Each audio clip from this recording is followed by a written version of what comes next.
Ready to launch your very own GitHub repository and share your coding journey live? First, head on over to GitHub and sign into your account.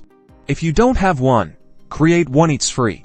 Once you're logged in, you'll be ready to create your new project's home. In your GitHub dashboard, look for the Create Repository button. Normally on the left. When the next page opens, you'll be prompted to name your repository.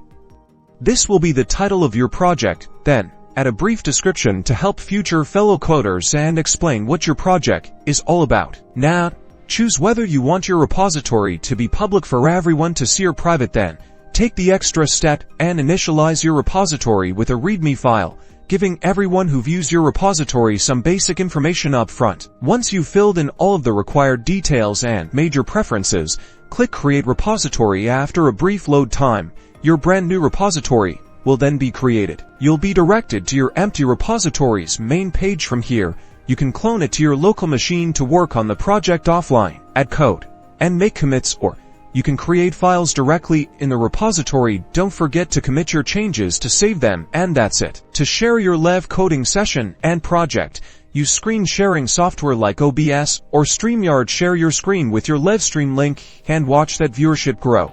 And that's how you create a GitHub repository with live coding.